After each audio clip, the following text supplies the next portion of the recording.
marche? Oui. Oui. En attendant qu'on commence avec la présentation, 3 avis. Première, c'est que je vais peut-être tomber d'ici parce que j'arrête pas de bouger. Donc ça, c'est prévu. Deuxième, mes excuses à la langue française parce que je vais faire mon meilleur. Donc, des excuses. Il va sortir un peu en spanglish, un peu français, un peu tout. Et les troisièmes, bon, c'est bien, j'ai fini la présentation, c'est sympa. Merci, c'est bien.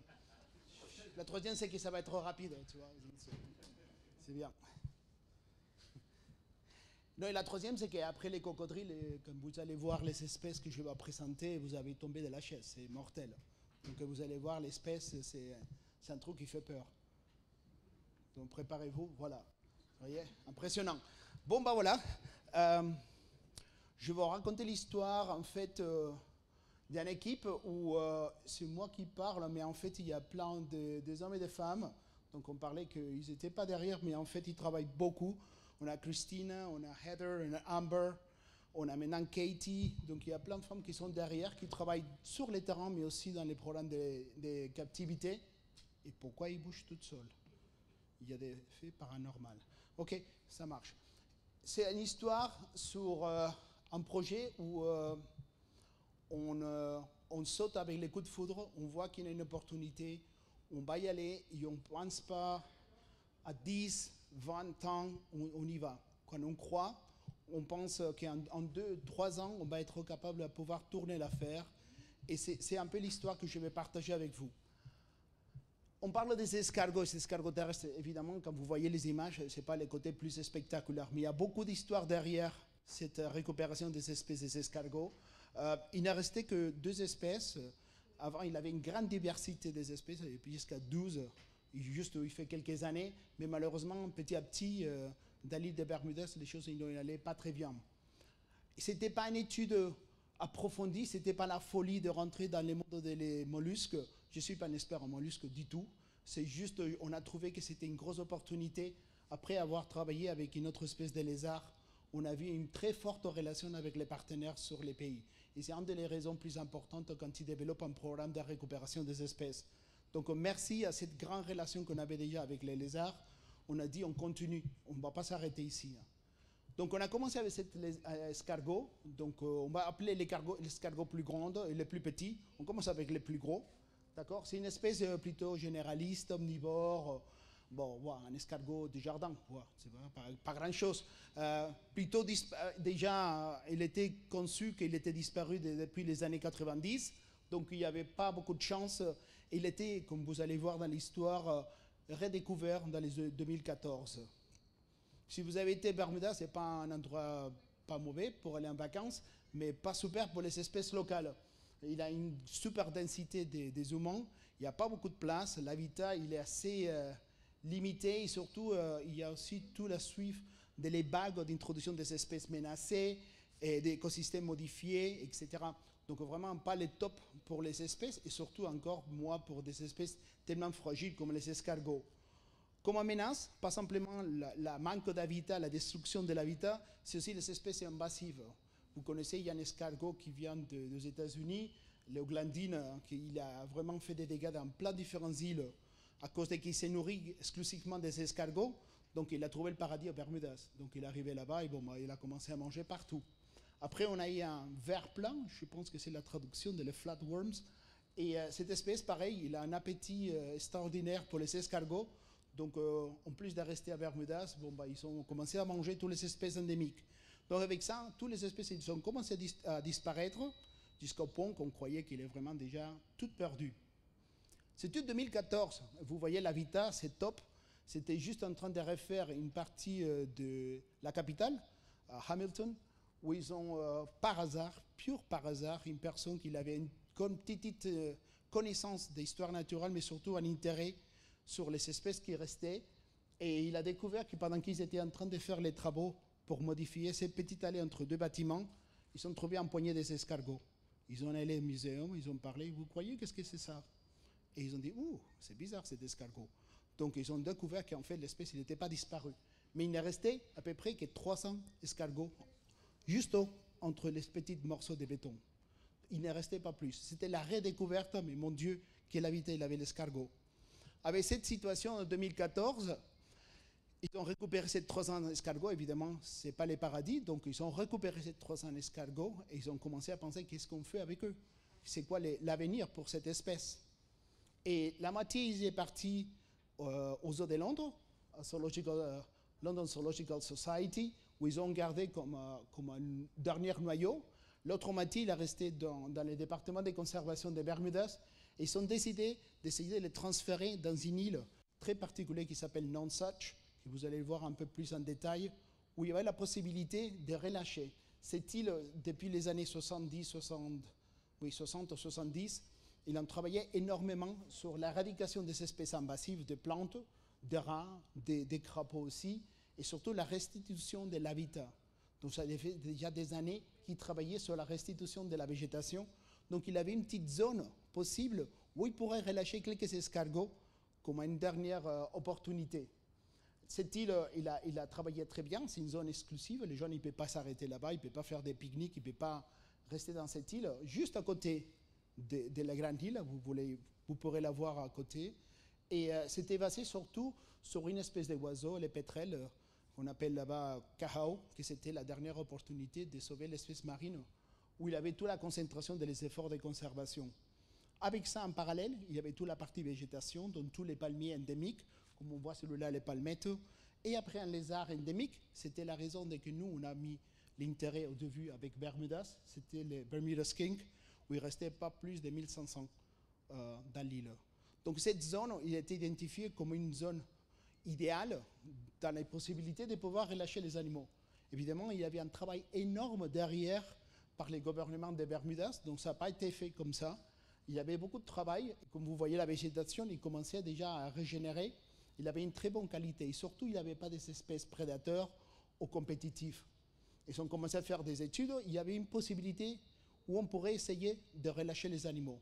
Tous ces derniers escargots qui s'étaient récupérés dans un allée, ils ont été essayés de relâcher là-bas, dans une petite rocher. Juste les petites pierres que vous voyez là-bas, c'était le dernier refuge pour les escargots. Donc, ce n'est pas des grands parcs nationaux. Tout de suite, pour suivre la réintroduction, ils ont travaillé avec Christina, c'est une écologiste du Canada, où il a fait tous les efforts pour suivre chaque escargot. Et quand je dis chaque escargot, il connaît un par un. Chaque an, il a un numéro, il a un code, et chaque fois qu'il bouge, il change les drapeaux. Imaginez le boulot. Quand il se met à fond. Et Christina, il ne dort pas, il ne mange pas, je ne sais pas. Il y a un truc bizarre. Et il a vraiment réussi à suivre tous les individus, connaître la survie, la nourriture, les patrons d'activité, absolument toute l'information, parce qu'évidemment, dans un allée, au milieu de la ville, tu ne pourrais pas récupérer beaucoup d'informations. Avec cette information, on a commencé à voir que les animaux ils survivent, qu'ils tenaient, ils attendaient à vivre dans cette petite île, et on a décidé qu'on sautait. Et c'était ça qu'on a fait. On n'a pas réfléchi pendant 2 mois et 2 mois, on a dit, allez-y, ces animaux, il reste quelques-uns dans le zoo de Londres, on va le changer. On va se mettre à fond, on va essayer de reproduire les animaux. Et on a reçu, en 2016, donc vous voyez, le temps, il passe très très vite. On a reçu 60 individus. C'est tout. Avec 60 fondateurs, on a commencé notre programme d'élevage. On va essayer. On ne savait pas beaucoup, ni le numéro des œufs, ni l'éclosion, on ne savait presque rien. La nourriture, c'était des essais, simplement. Donc on reçoit les animaux, et en attendant, ils ont fait une deuxième translocation. Donc les escargots dans cette île, ça allait bien, ils l'ont bougé un tout petit peu plus loin, c'est un escargot, donc tu sais, le voyage, ça prend son temps. Donc on les a aidés à transférer de l'autre côté de l'île, tu fais en 5 minutes côte à côte l'île, donc vous voyez la distance. Mais c'était suffisant, où il avait une végétation assez intéressante. Et ça allait bien, donc on a dit, bon bah si on reproduit les escargots en grande quantité, on peut faire vraiment une différence, on peut marquer la différence. Donc on a commencé à travailler avec ça. En attendant, ils ont fait la translocation. Christina, il continue à pas manger, donc il continuait toujours à suivre les escargots.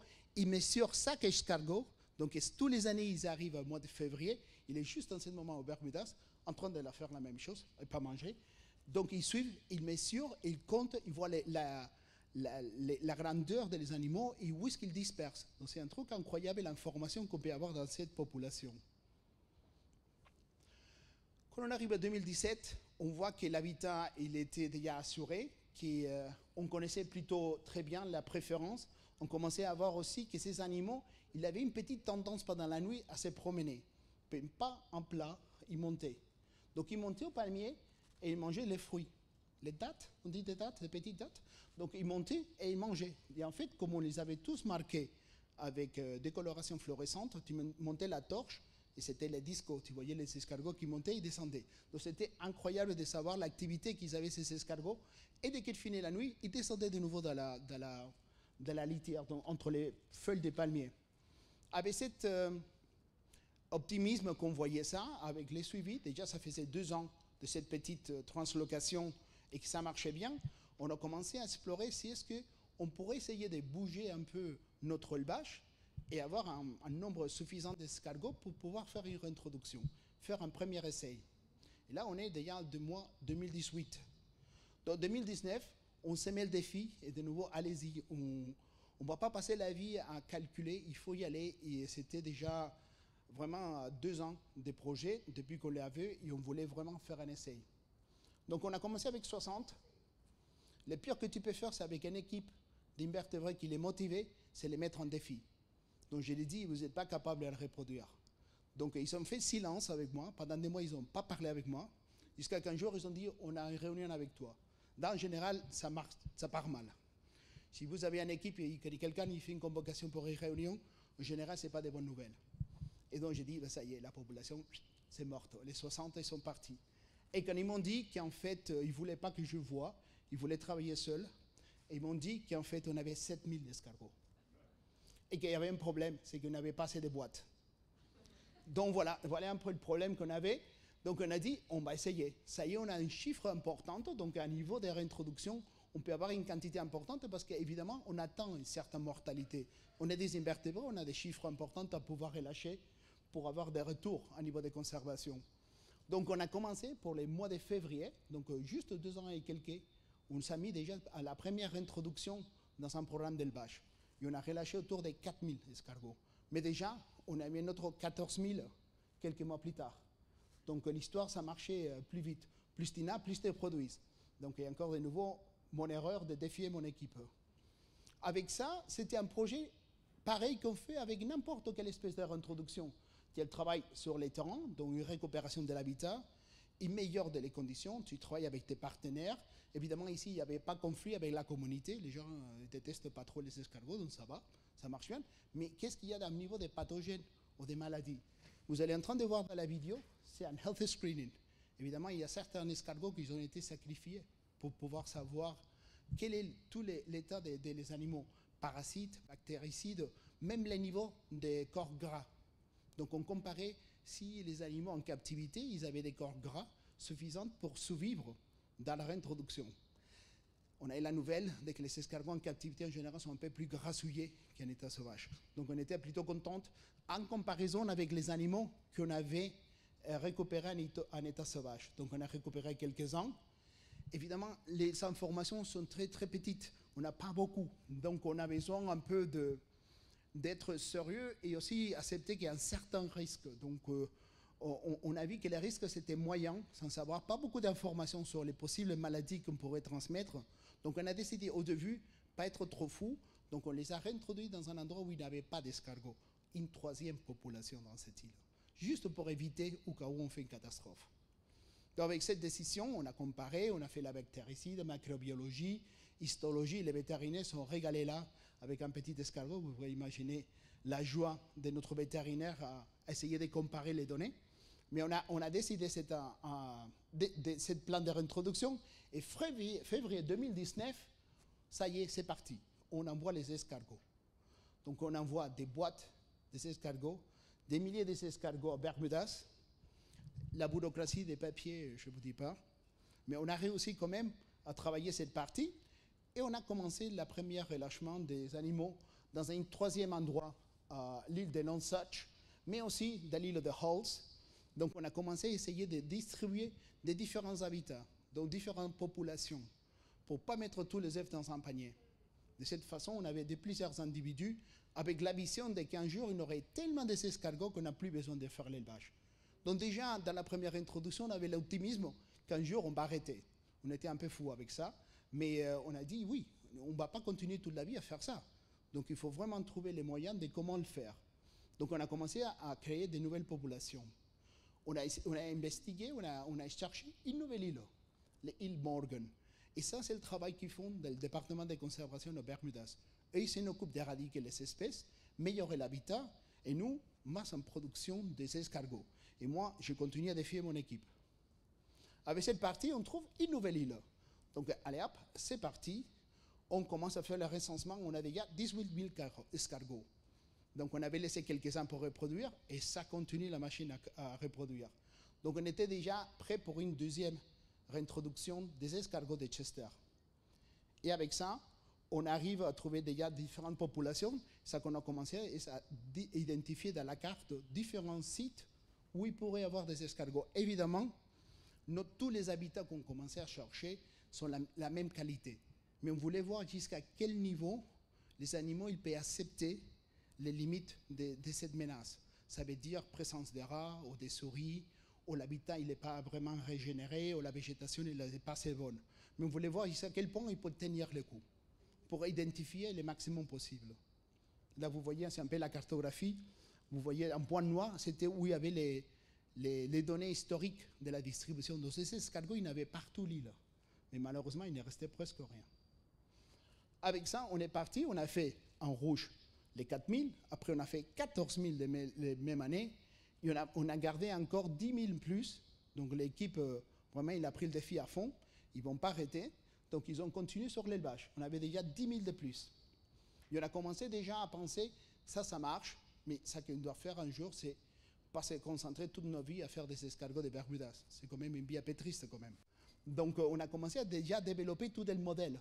Donc tout est écrit, tout est répertorié, toutes les données sont faites. Donc s'il y a quelqu'un qui veut le faire, on a déjà l'information. Il n'aura pas besoin de faire les erreurs ou essayer de nouvelles choses. On a le modèle, vous pourrez le répéter si vous voulez. Et avec ça, c'est une autre chose très intéressante, c'est que dans notre équipe, ils ont développé cet intérêt pour les escargots incroyablement, après toute cette histoire. Et notre équipe, il travaillait aussi avec son niveau académique. Donc un de notre soigneurs, et dans cette cas c'est une soigneuse, Amber, il a décidé que son master, il voulait faire sur les escargots. Donc il a continué sa carrière professionnelle et académique en même temps. Donc il y a cette beauté de pouvoir avoir cette double carrière sans avoir besoin de quitter une des deux. Donc on a commencé avec ça, mais on a vu que si on voulait avancer, on a changé la vitesse, on va le faire en plus grande échelle. Et on a commencé à développer de nouvelles installations. Pour cette nouvelle installation, que je vais vous montrer dans un instant, on a dit, on fait pas mal celui-là, on y va avec le deuxième. Donc cette deuxième espèce, c'était les petits escargots. Ils ressemblent les mêmes. Je suis sûr que maintenant vous êtes en train de regarder, il est en train de me rouler. C'est une autre espèce, mais c'est plus petite. L'autre, il était 2 cm, celui-là, ça fait beaucoup moins. C'est juste tout petit. Il n'avait pas beaucoup non plus de population, mais il avait besoin vraiment de développer beaucoup plus de nombre des individus pour assurer les populations. Donc celui-là, il avait besoin aussi d'attention à niveau de reproduction. On a réussi encore un autre 60. Les eaux de Londres, heureusement, qu'il avait gardé ces animaux, sans pas beaucoup d'intérêt à développer un grand programme de reproduction, juste tenir quelques ans. Et nous, on a dit, allez-y, on est parti, on fait une deuxième espèce. Donc avec celle-là, on a récupéré en 2004 un peu moins de 60, 56. Avec ce projet pareil, on met le plan, on commence à travailler avec l'espèce, on commence à reproduire. On commence à niveau de distribution, on savait déjà historiquement, il était plutôt distribué un peu partout. Et la stratégie, c'était où les grands escargots, il y avait des succès, on met les petits. Parce que si le grand, il mange bien, les petits aussi. Donc on a dit, bon, on va essayer ça. Donc les modèles, c'est à chaque fois qu'une population il a bien réussi, on va essayer de mettre les petits.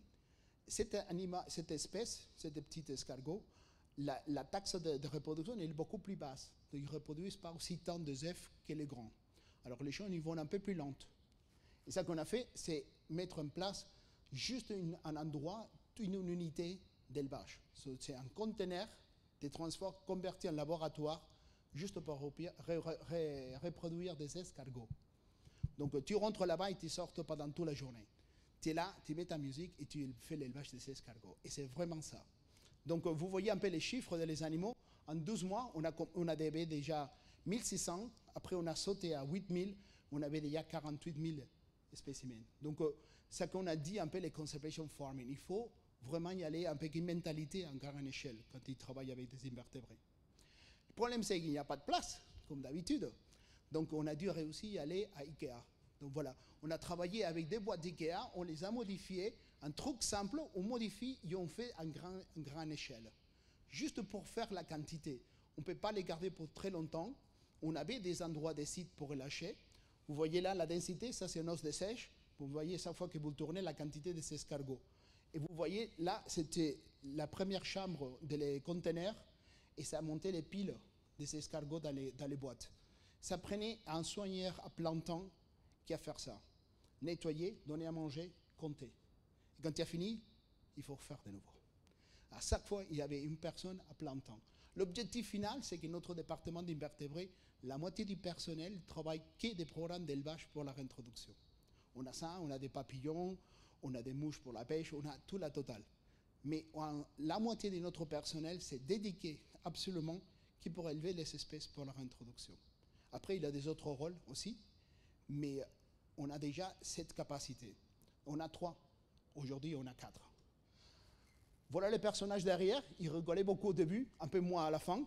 Mais voilà, on voit Andrea, on voit Amber, on voit Ben. Et voilà l'équipe qui passe la vie à faire ça. À compter, nettoyer et préparer les escargots.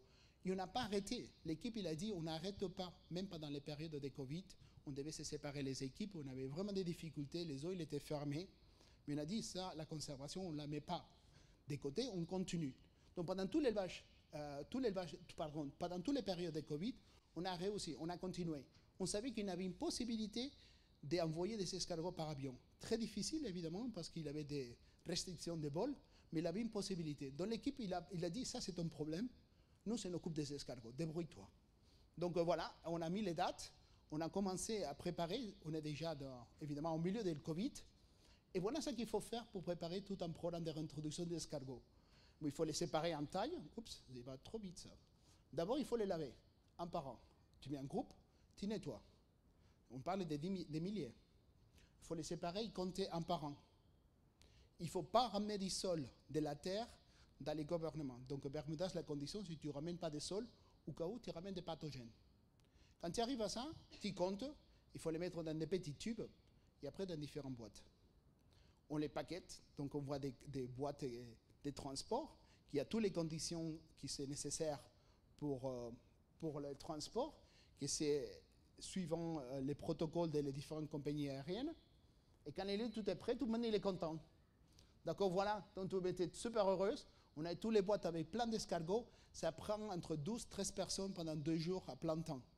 Tu laves, tu comptes, tu les mets dans une boîte et tu prépares les animaux. Et allez, c'est parti de Chester jusqu'à Londres parce qu'il y a un vol direct à Bermudas. Donc tout le monde était super content. C'était notre premier envoi au début de 2022. Donc on a dit, ça y est, à fond, on est parti. Mais il nous restait quand même dans les conteneurs autour de presque 30 000 escargots.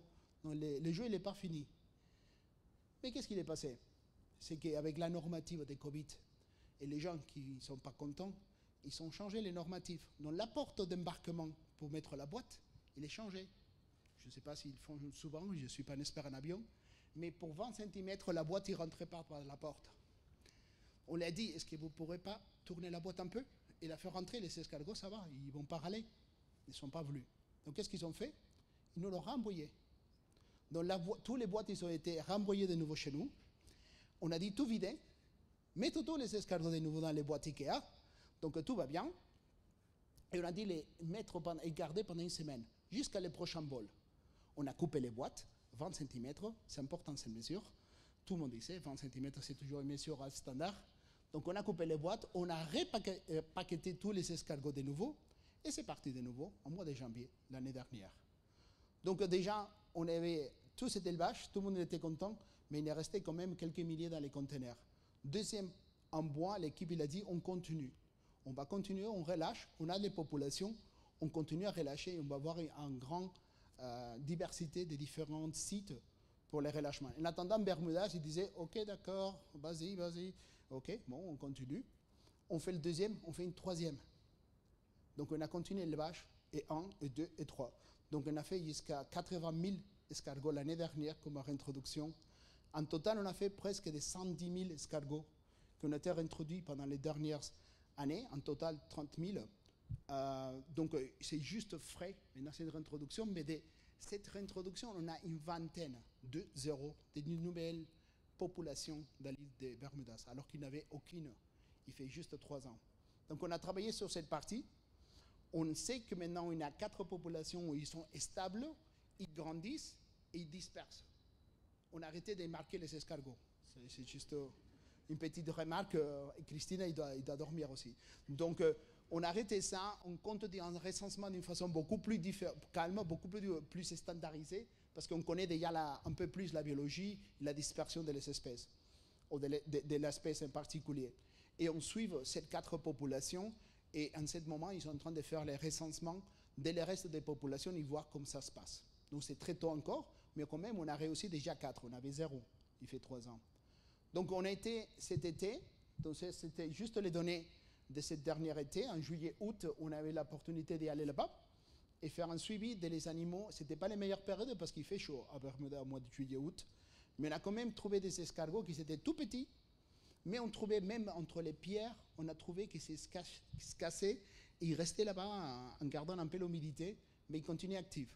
Donc on voyait vraiment des escargots qui ressemblaient qu'il était un peu, qu'il dormait, mais en fait dès que tu sortais des rochers ou entre les feuilles, tout de suite ils bougeaient. Donc ils étaient plutôt en attendant que les conditions étaient bonnes, ils commençaient à pleuvoir un peu.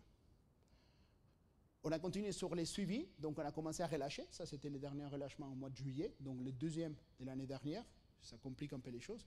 Mais vous voyez un peu la quantité d'escargots commençait à relâcher. Et on a décidé que ça n'aurait été pas suffisante. On devrait faire un peu plus. Et c'était un élément de, comme on dit en anglais, capacity building. On devrait engager la communauté en Bermudas sur ce projet. Donc on a dit qu'est-ce qu'on peut faire, c'est travailler avec les jeunes. Mais bon, convaincre un jeune de compter les escargots au mois d'août, tu vois, c'est pas évident. Il n'y avait pas beaucoup de volontaires pour ça. Mais on a toujours des créativités. Il y avait qu'on appelle un conservation camp, donc des colonies de vacances sur la conservation. Super. Donc on a introduit dans ce programme sur des adolescents la capacité, une des activités, c'est aller faire un recensement d'escargots. Au début, ils disaient pas sûr de ça, mais voilà, on était dans l'île, on avait une opportunité de faire ça. Et la surprise, c'est qu'on les avait, mais comme des fous, en train de gratter partout, à chercher les escargots, parce que vraiment, c'était la fierté. C'était ces escargots qu'ils n'ont jamais vus dans sa vie, et qu'ils vont être les premiers à les découvrir. Et voilà les filles et les garçons, là, en train de fouiller partout, à chercher les escargots, ils les ont trouvés. Je ne sais pas si je vais arriver à vous montrer ça, sans faire pas une folie. Ça, c'est le pointeur. Et voilà. Vous voyez là, ça c'était la taille quand on les a relâchés. Oui. C'est là qu'on les a relâchés et ils sont tous grandis depuis le mois de janvier, toute cette longueur, largeur. Ça c'était la taille quand ils étaient relâchés. Toute cette partie, ils l'ont grandi déjà en état sauvage. Donc les enfants, c'était super. Ils n'avaient pas beaucoup, c'était l'époque sec, mais au moins on avait déjà une perception de que ça allait.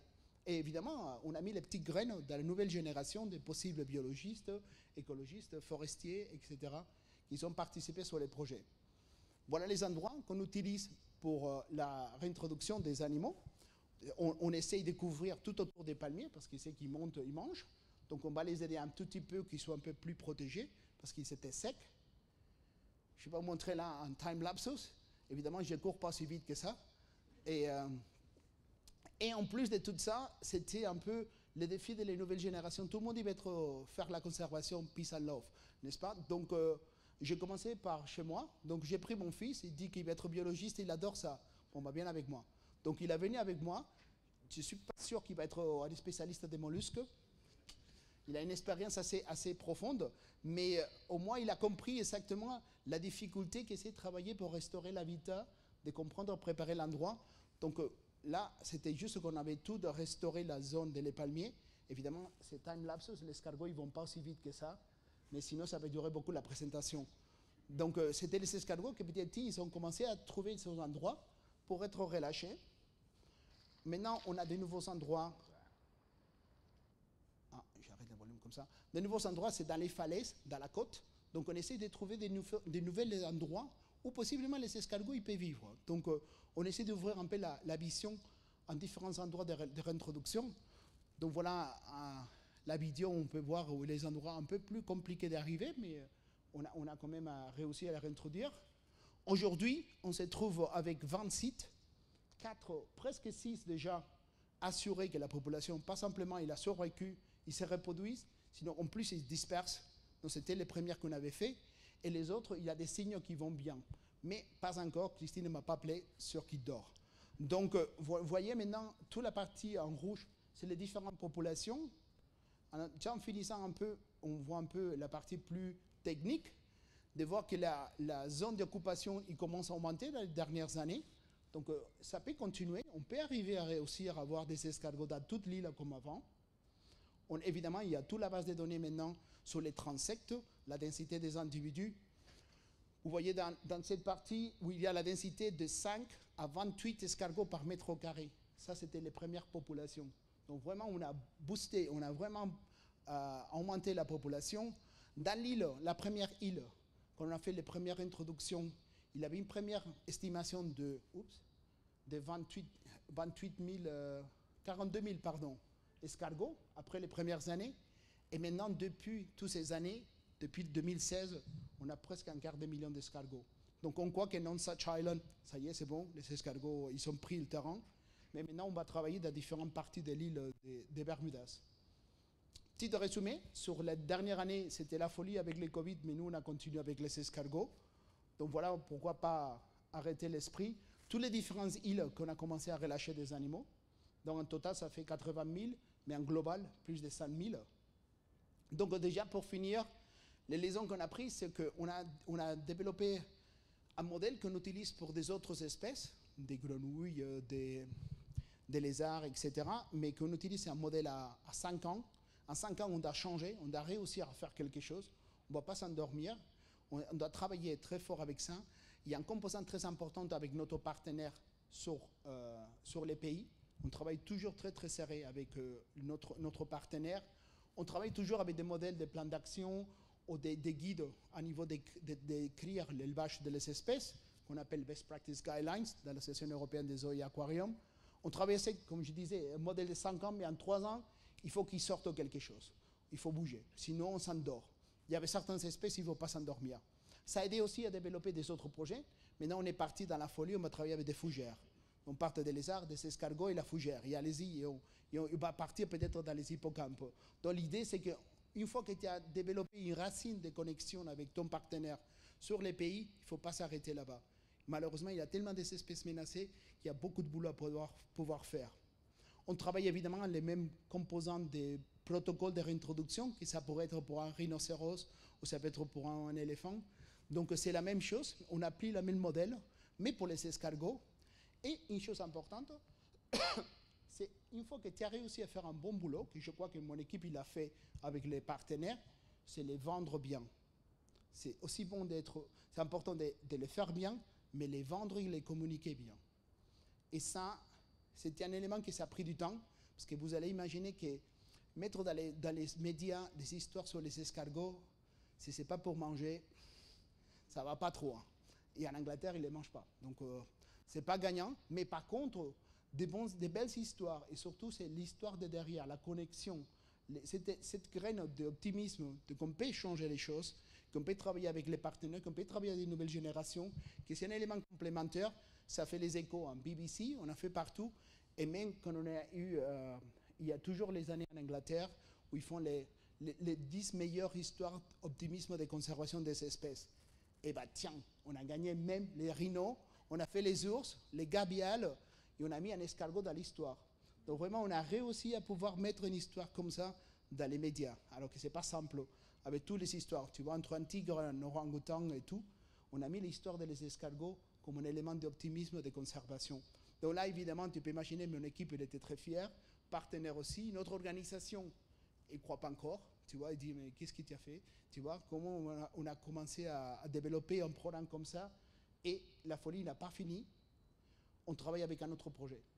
On est parti à côté de l'île de Madeira, on travaille avec des autres partenaires pour faire la même folie. On va continuer à sauver des espèces d'escargots terrestres. On travaille aussi avec l'espèce de Bertia, que Thomas en a parlé aussi, une espèce en Cambodge. Et une espèce là, à gauche, qui est très attirante pour les marchés des animaux de mascotte.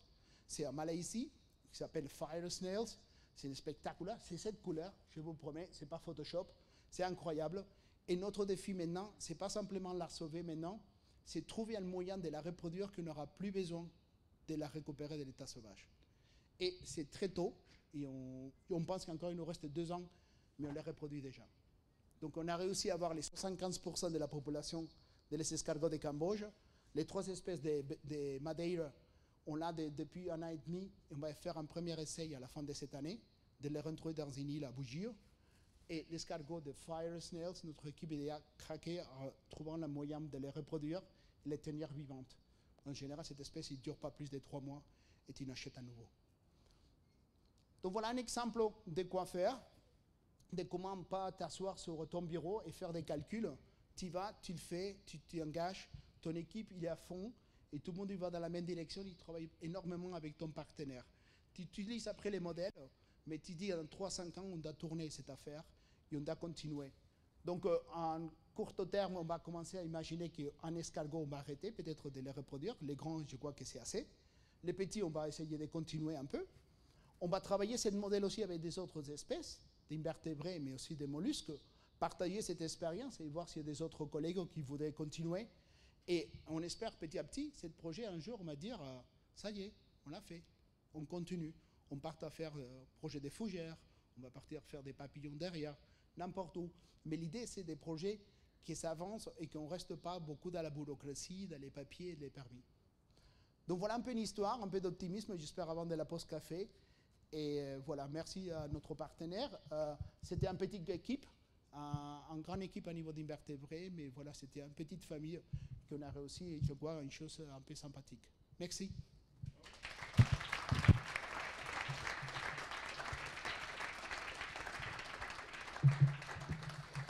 Alors, merci beaucoup, Gerardo. Est-ce qu'il y a quelqu'un qui aimerait bien poser une question? Ah oui, il y a Edson.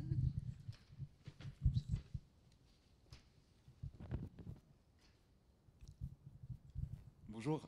Bonjour. Alors j'ai une petite question. Les 60 individus fondateurs, il y a des critères derrière qui ont été choisis pour que ce soit 60 ou bien c'est juste arbitraire?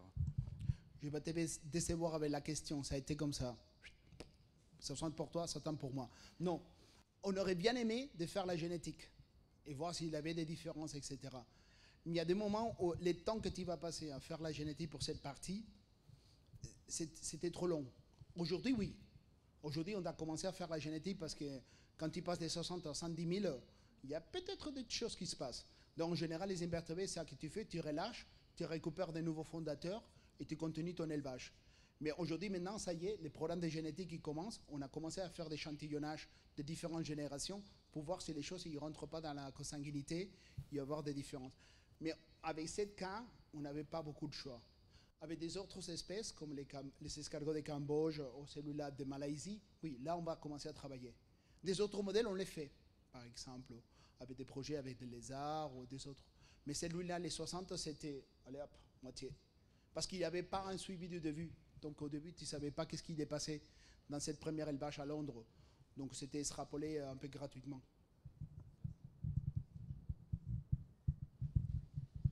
Autre question? Tout bon? Alors, merci beaucoup. Il y a encore un petit cadeau pour toi.